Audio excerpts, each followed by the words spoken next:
Hello जय हिंद नमस्कार दोस्तों, आप सभी का स्वागत है आपके अपने YouTube channel online GK free classes में। आज के इस क्लास में हम रेलवे एनटीपीसी एग्जाम 2024 के लिए रीजनिंग के बहुत ही इंपॉर्टेंट क्वेश्चन लेकर आए हैं और ये सभी क्वेश्चन आपके रेलवे एनटीपीसी एग्जाम 2024 के लिए इंपॉर्टेंट रहेंगे। और ये रेलवे एनटीपीसी एग्जाम 2024 के लिए तीसरा प्रैक्टिस सेट होने वाला है, इसलिए इस तीसरे प्रैक्टिस सेट को आपको कंप्लीट देखना है और इस प्रैक्टिस सेट के एंड में आपको बताना है कि आपके टोटल कितने क्वेश्चन है सही होते हैं। और यदि आप इस चैनल से पहली बार जुड़े हैं तो चैनल को कर लेना सब्सक्राइब और बेल आइकन को प्रेस करना, ताकि ऐसी शानदार क्लास का नोटिफिकेशन आपको सबसे पहले देखने को मिले।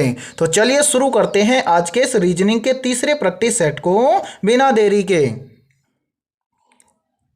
पहला प्रश्न है आप सभी के सामने, नीचे दी गई आकृति में कुल कितने त्रिभुज हैं। यानी कि यह पहला प्रश्न आप सभी के सामने काउंटिंग फिगर से संबंधित प्रश्न है दिया गया है और आपसे पूछा गया है कि नीचे जो आकृति दी गई है इस आकृति में कुल कितने त्रिभुज हैं। तो इस टाइप के प्रश्न को आप एग्जाम में कैसे सोल्व करेंगे, तो वो देखिए जब भी आपको एग्जाम में काउंटिंग फिगर से संबंधित प्रश्न दिया जाए तो इसके लिए बहुत ही शानदार ट्रिक है और यदि ये ट्रिक आपको याद है तो आप ऐसे प्रश्न को मात्र 2 से 3 सेकंड में सोल्व करोगे। कैसे, तो वो देखिए मेरे भाई, इसके लिए ट्रिक है क्या, सबसे पहले आपको इस आकृति को याद रखना है। जब भी आपको ऐसी आकृति दिखाई दे, याद रखना ऐसी आकृति में त्रिभुजों की संख्या होती है 3। त्रिभुज कैसे होते हैं, तो वो देखिए यहां पर देखिए मेरे भाई, एक त्रिभुज ये है, दूसरा त्रिभुज ये है और इन दोनों त्रिभुजों को मिलाकर एक त्रिभुज बड़ा वाला बनता है। यानी कि इस आकृति में त्रिभुजों की संख्या होती है कितनी, 3। अब आपको ट्रिक क्या लगानी है, तो यहां पर आपको देखना है कि इस तरह की आकृति इस बड़ी वाली आकृति में कितनी है। तो यहां पर देखिए मेरे भाई, यहां पर ध्यान से देखिए, एक आकृति तो आपको ये वाली दिखेगी, ठीक है, दिख रही है, तो एक आकृति तो ये हो जाएगी, ठीक है। इसके बाद में यहां पर देखिए एक आकृति ये वाली हो जाएगी, ठीक है, कितनी हो गई, 2 आकृति हो गई। इसी के साथ में देखिए हम कलर चेंज करके आपको तीसरी वाली आकृति दिखा रही हैं, तो एक आकृति ये वाली बन रही है जो 3 नंबर की है, ठीक है मेरे भाई। कितनी आकृति हो गई, 3 हो गई, तो यहां पर लिख देंगे 3। अब एक आकृति में कितने त्रिभुज होते हैं, तो एक आकृति में ऐसी में त्रिभुजों की संख्या होती है 3, तो इस 3 का गुणा कर देंगे 3 के साथ में, तो यहां पर कितना आ जाएगा, 9 आ जाएगा। इसी के साथ में ध्यान से देखिए, एक सिंगल त्रिभुज आपको ये वाला दिखेगा, दिख रहा है, तो एक त्रिभुज तो ये हो जाएगा और इसी के साथ में एक ये बड़ा वाला त्रिभुज हो जाएगा, ठीक है मेरे भाई, 2 त्रिभुज ये हो जाएंगे। तो यहां पर देखिए 9 के अंदर हम क्या कर देंगे, +2 कर देंगे, तो 9 और 2 कितना हो जाएगा, तो 9 और 2 हो जाएगा 11। यानी कि हमारे सामने जो ये वाली आकृति दी गई है, इस आकृति में कुल त्रिभुजों की संख्या है 11। अब हमें देखना है कि 11 किसी ऑप्शन में है, तो हां सर 11 हमें दिया गया है ऑप्शन डी के अंदर है, तो पहले प्रश्न के अंदर ऑप्शन डी हो जाएगा सभी का करेक्ट आंसर। तो उम्मीद करता हूं कि पहला प्रश्न आपको अच्छे से क्लियर हो गया होगा और जब भी आपको इस टाइप का प्रश्न एग्जाम में दिया जाएगा तो आप फटाफट से सोल्व कर लेंगे, ठीक है। तो चलिए फिर अगला प्रश्न देखते हैं। दूसरा प्रश्न है आप सभी के सामने, यदि S का अर्थ गुणा है, V का अर्थ घटाना है, M का अर्थ जोड़ है और L का अर्थ भाग है, तो नीचे दिए गए समीकरण का मान ज्ञात करें। तो मेरे भाई इस टाइप के प्रश्न को आप एग्जाम में कैसे सोल्व करेंगे, तो वो देखिए जब भी आपको इस टाइप का प्रश्न एग्जाम में दिया जाए तो सोल्व कैसे करेंगे, तो इस टाइप के प्रश्न को हम सोल्व करेंगे प्रश्न के अकॉर्डिंग। यानी कि प्रश्न में हमें क्या बोला गया है उसका अर्थ हम क्या करेंगे, समीकरण के अंदर रखेंगे और इस समीकरण को सोल्व करेंगे। कैसे, तो वो देखिए सबसे पहले एक बार इन सभी को यहां से हटा देते हैं ताकि आपको समझने में कोई भी दिक्कत ना आए। तो मेरे भाई यहां पर देखिए, यहां पर प्रश्न में हमें क्या बोला गया है, प्रश्न में हमें बोला गया है कि S का अर्थ है गुणा, तो S के स्थान पर हम कर देंगे गुणा। फिर देखिए आगे बोला गया है कि V का अर्थ है घटाना, तो V के स्थान पर कर देंगे माइनस। फिर देखिए आगे बोला गया है कि M का अर्थ है जोड़, तो M के स्थान पर हम कर देंगे प्लस, ठीक है। उसके बाद में देखिए आगे बोला गया है कि L का अर्थ है भाग, तो L के स्थान पर हम कर देंगे भाग। अब जो नया समीकरण बनेगा उसका मान हमसे पूछा गया है, तो नया समीकरण क्या बनेगा, तो वो देखिए यहाँ पर देखिए 44, L का अर्थ हो जाएगा भाग, फिर क्या है 11, फिर है S का अर्थ है गुणा, फिर क्या है 7, फिर है V का अर्थ है माइनस, फिर क्या है 7, तो यहाँ पर लिखेंगे 7, फिर है एम, एम का अर्थ है प्लस, फिर है नो। ये बन गया नया समीकरण। अब इस समीकरण का मान हमसे पूछा गया है कि समीकरण को सोल्व करेंगे तो इसका मान क्या आएगा। तो इस समीकरण को हम सोल्व करेंगे बोर्डमास के नियम के अकॉर्डिंग। बोर्डमास का नियम ये बोलता है कि सबसे पहले इस समीकरण के अंदर सोल्व किया जाता है ब्रैकेट को, लेकिन इसके अंदर ब्रैकेट तो है नहीं। उसके बाद में किसको सोल्व करेंगे, भाग को। तो यहाँ पर मेरे भाई भाग देंगे 11 का किसके अंदर, 44 के अंदर। तो ये चला जाएगा 11 चौक 44, ठीक है। फिर यहाँ पर क्या बचेगा, यहाँ पर बच जाएगा गुणा में 7, माइनस का 7 और प्लस का 9, ठीक है। उसके बाद में क्या किया जाता है, तो भाग के बाद में किया जाता है गुणा। तो यहाँ पर मेरे भाई 4 और 7 का आपस में गुणा करेंगे तो 7 चौक कितना हो जाएगा, तो 7 चौक हो जाएगा 28, ठीक है। फिर यहाँ पर क्या बच जाएगा, यहाँ पर बच जाएगा माइनस का 7 और प्लस का 9। फिर क्या किया जाता है, फिर किया जाता है प्लस। तो मेरे भाई यहाँ पर देखिए प्लस प्लस को जोड़ देंगे तो यहाँ पर प्लस का है 28 और प्लस का है 9।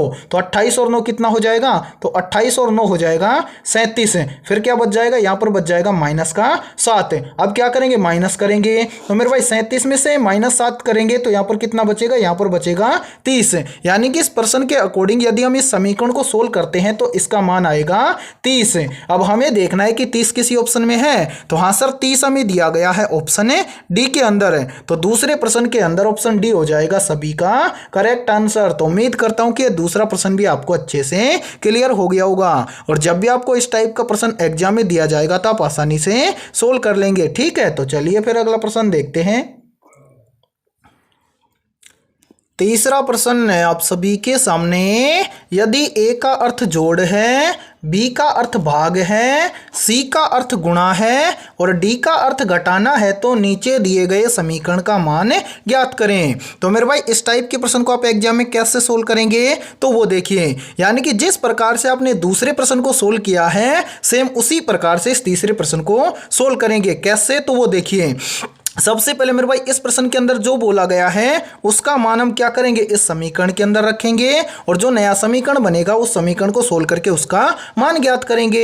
कैसे, तो वो देखिए। सबसे पहले एक बार इन सभी को यहाँ से हटा देते हैं ताकि आपको समझने में कोई भी दिक्कत ना आए।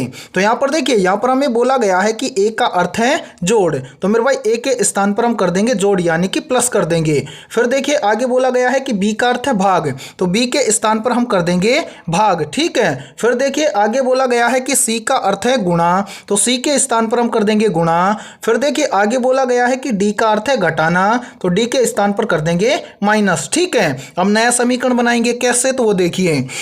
सबसे पहले मेरे भाई यहाँ पर देखिए, यहाँ पर कितना है 154, ठीक है। फिर क्या है बी, बी का अर्थ है भाग, तो यहाँ पर हम कर देंगे भाग। फिर है 11, यहाँ पर हम लिख देंगे 11। फिर है सी, सी का अर्थ है गुणा। फिर क्या है 6, तो यहाँ पर लिख देंगे 6। फिर है ए, ए का अर्थ है प्लस, तो यहाँ पर कर देंगे प्लस। फिर है 6, तो यहाँ पर लिखेंगे 6। फिर क्या है डी, डी का अर्थ है माइनस, तो यहाँ पर कर देंगे माइनस। फिर क्या है 27, तो यहाँ पर लिख देंगे 27। ये बन गया नया समीकरण। अब इस समीकरण को हमें क्या करना है, सोल्व करके इसका मान ज्ञात करना है। तो क्या करेंगे, सबसे पहले मेरे भाई यहां पर भाग देंगे 154 में कितने का, 11 का। कितने बार चला जाएगा, तो ये चला जाएगा 14 बार, ठीक है। फिर यहां पर बच जाएगा गुणा के अंदर 6, फिर बचेगा प्लस के अंदर 6 और यहां पर बच जाएगा माइनस का 27, ठीक है। अब क्या करेंगे, भाग करने के बाद में गुणा करेंगे, तो 14 और 6 का आपस में गुणा करेंगे तो यहां पर 14 छीके हो जाएगा 84, ठीक है। और यहाँ पर बच जाएगा मेरे भाई कितना, प्लस का 6 माइनस का 27, ठीक है। उसके बाद में हम क्या करेंगे मेरे भाई, यहाँ पर जो प्लस प्लस का है उसको जोड़ देंगे, तो प्लस का 84 है और प्लस का 6 है, तो 84 और 6 कितना हो जाएगा, तो 84 और 6 हो जाएगा 90 और माइनस का बच रहा है 27, ठीक है। तो 90 में से 27 चला जाएगा तो यहाँ पर कितना बचेगा, यहाँ पर बचेगा 63। यानी कि समीकरण को इस प्रश्न के अकॉर्डिंग सोल्व करेंगे तो इसका मान आएगा 63। अब हमें देखना है कि 63 किसी ऑप्शन में है, तो हाँ सर 63 में दिया गया है ऑप्शन ए बी के अंदर।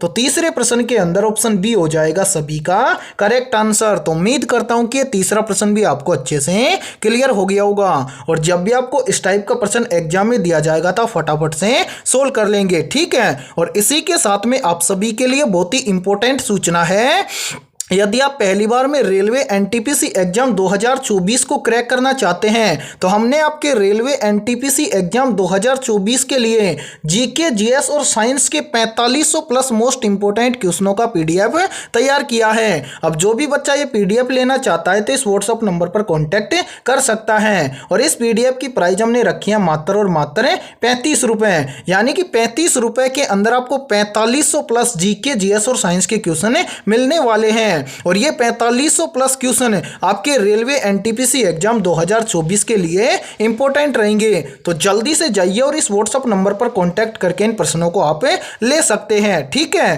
तो चलिए फिर अगला प्रश्न देखते हैं। चौथा प्रश्न है आप सभी के सामने, उस वैनारेख का चयन करें जो दिए गए शब्दों के बीच संबंध को सही ढंग से निरूपित करता है। यानी कि चौथा प्रश्न आप सभी के सामने वेन डायग्राम से संबंधित प्रश्न दिया गया है और आपसे पूछा गया है कि मिठाइयाँ, लड्डू और जलेबी का सही वैनारेख कैसा बनेगा। तो मेरे भाई वेन डायग्राम से संबंधित प्रश्न को आप एग्जाम में कैसे सोल्व करेंगे, तो वो देखिए, जब भी आपको एग्जाम में वेन डायग्राम से संबंधित प्रश्न दिया जाए तो आपको क्या करना है, जिन शब्दों से आपको वेन डायग्राम तैयार करना है तो उन शब्दों को आपको ध्यान से देखना है और यह पता लगाना है कि उन शब्दों के बीच में आपस में कोई रिलेशन है क्या।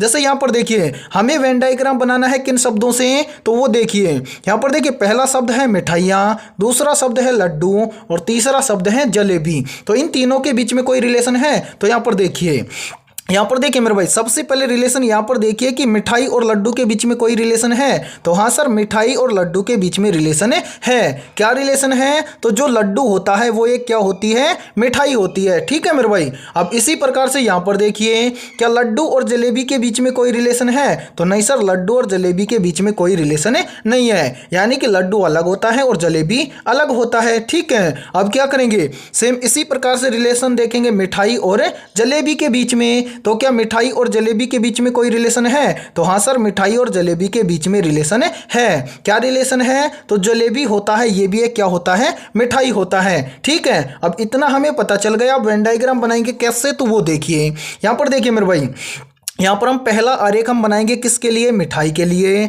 ठीक है, तो यहाँ पर देखिए पहला आरेख हमारा हो जाएगा मिठाई के लिए। ठीक है, फिर अभी आपने बताया कि लड्डू एक क्या होता है, तो लड्डू एक होता है मिठाई, तो लड्डू आ जाएगा किसके अंदर, मिठाई के अंदर। ठीक है, फिर अभी आपने बताया कि जलेबी भी एक क्या है, मिठाई है, तो मेरे भाई जलेबी भी कहाँ पर आएगा, मिठाई के अंदर आएगा। तो यहाँ पर देखिए ये आ जाएगा जलेबी किसके अंदर, मिठाई के अंदर। फिर आपने बताया कि लड्डू अलग होता है और जलेबी अलग होता है। तो यहाँ पर देखिए मेरे भाई, यहाँ पर देखिए लड्डू अलग है और जलेबी अलग है, यानी कि आपका 100% सही वेन डायग्राम बनेगा इस प्रकार से।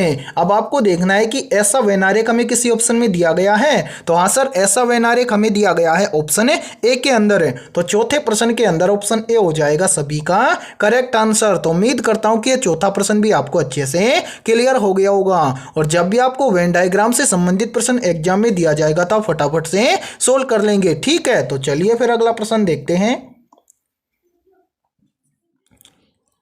पांचवा प्रश्न है आप सभी के सामने, नीचे दी गई श्रृंखला में अगला पद ज्ञात कीजिए। यानी कि पांचवा प्रश्न आप सभी के सामने सीरीज से संबंधित प्रश्न दिया गया है और आपसे पूछा गया है कि सीरीज में इस प्रश्न चिन्ह के स्थान पर कौन सी संख्या आएगी। तो मेरे भाई इस टाइप के प्रश्न को आप एग्जाम में कैसे सोल्व करेंगे, तो वो देखिए जब भी आपको एग्जाम में सीरीज से संबंधित प्रश्न दिया जाए तो आपको क्या करना है, सबसे पहले तो आपको सीरीज को ध्यान से देखना है कि सीरीज में आपको क्या क्या दिया गया है। तो यहां पर देखिए सीरीज में हमें दिया गया है 36, 36 के बाद में 34, 34 के बाद में 30, 30 के बाद में 28, 28 के बाद में 24 और 24 के बाद में हमसे पूछा गया है कि इस प्रश्न चिन्ह के स्थान पर क्या आएगा।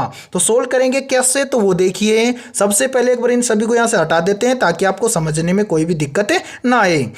अब यहाँ पर देखिए मेरे भाई, यहाँ पर देखिए 36 है फर्स्ट में, 36 के बाद में कितना हो रहा है, 34 है। तो 36 से 34 कैसे बनेगा, तो यहाँ पर देखिए यदि हम 36 में से क्या कर दें, -2 कर दें, तो 36 में से -2 करेंगे तो यहाँ पर बच जाएगा 34। ठीक है मेरे भाई, फिर इसी प्रकार आगे देखिए 34 से कितना हो रहा है, 30, तो 34 से 30 कैसे बनेगा, तो यहाँ पर देखिए यदि हम 34 में से क्या कर दें, -4 कर दें, तो 34 में से -4 कर देंगे तो यहाँ पर बच जाएगा 30।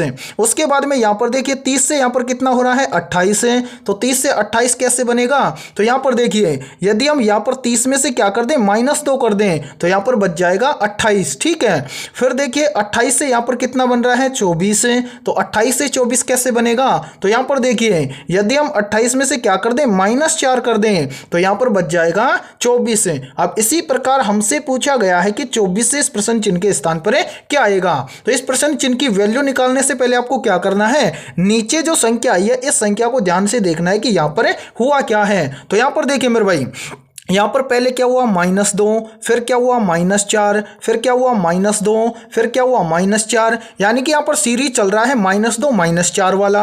तो यहाँ पर देखिए -4 के बाद में अब क्या हो जाएगा, तो यहाँ पर हो जाएगा -2। यदि हम 24 में से -2 कर देंगे तो इस प्रश्न चिन्ह की वैल्यू निकल कर आ जाएगी। तो मेरे भाई यहाँ पर देखिए यदि हम 24 में से -2 कर देंगे तो यहाँ पर कितना बचेगा, यहाँ पर बचेगा 22, यानी कि इस प्रश्न चिन्ह के स्थान पर संख्या भरी जाएगी 22। अब हमें देखना है कि 22 किसी ऑप्शन में है, तो हाँ सर 22 हमें दिया गया है ऑप्शन सी के अंदर है, तो पांचवें प्रश्न के अंदर ऑप्शन सी हो जाएगा सभी का करेक्ट आंसर। तो उम्मीद करता हूं कि पांचवा प्रश्न भी आपको अच्छे से क्लियर हो गया होगा, और जब भी आपको इस टाइप का प्रश्न एग्जाम में दिया जाएगा तो फटाफट से सोल्व कर लेंगे। ठीक है, तो आज की इस क्लास में इतना ही। यदि ये क्लास आपको पसंद आई है तो जल्दी से एक बार इस क्लास को लाइक कर दीजिए, और यदि आप इस चैनल से पहली बार जुड़े हैं तो चैनल को कर लीजिए सब्सक्राइब और बेल आइकन को प्रेस करना, ताकि ऐसी शानदार क्लास का नोटिफिकेशन आपको सबसे पहले देखने को मिले। तो फिर मिलते हैं ऐसे बेहतरीन क्वेश्चनों के साथ सुबह 7 बजे।